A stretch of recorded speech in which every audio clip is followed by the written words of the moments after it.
5 reasons that a realtor won't return your phone call. Number 1, you want too much money for your house. I have went on listing appointments. I have told sellers, this is what I think your house is worth. This is what you're going to be able to get for it. And they do not like my opinion at all. And they want to list for a significantly higher price. I don't avoid people's phone calls. Like if they call me back, I'm going to tell them. But you are going to have those agents who are not comfortable saying, yeah, I don't want to list your house if you're going to overprice it. So they just avoid that phone call altogether. So number 1, you want too much money for your house.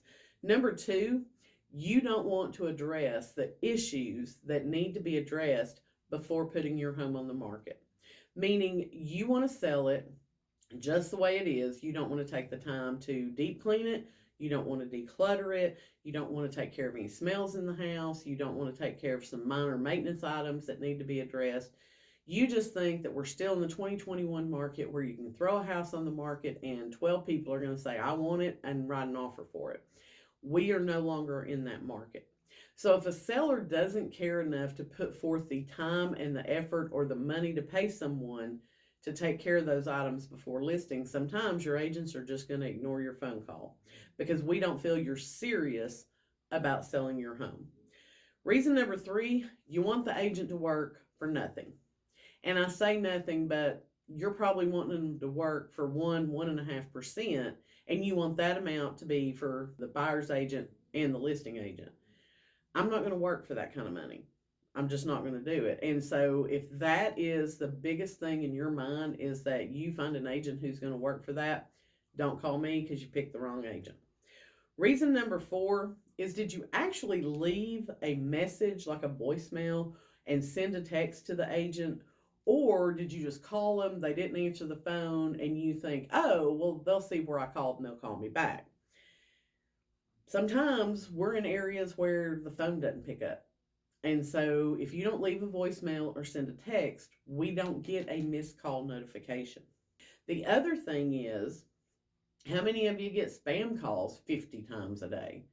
I can promise you that a realtor gets 10 times the amount of spam phone calls that you do, because our number is plastered all over the internet and we have everybody and their brother. And all you have to worry about is your car's extended warranty, right? We're getting calls from every lead company in the world trying to sell us leads, or Google online experts who are going to help you rank on the first page of Google. Like, I'm telling you, it's ungodly the amount of spam phone calls that I get. So if I do have a missed call and you didn't leave a voicemail to tell me your name, what you're calling in regards to, I'm probably not going to call you back because I think you're spam.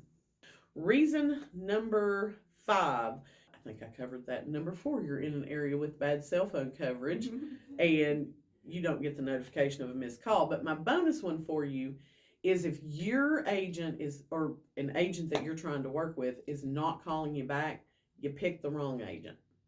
Now, there's going to be times that I don't agree with the price the seller wants. I don't agree with the fact that they don't want to get their home ready to sell. There's a lot of things that I may disagree with, but I am always going to call somebody back. If you've took the time to call me, leave a voicemail, then I'm going to return your call. I'm not an agent who is uncomfortable having those no conversations. So if you have an agent that you've called and you've waited a couple of days and they're not calling you back, you need to call a different agent.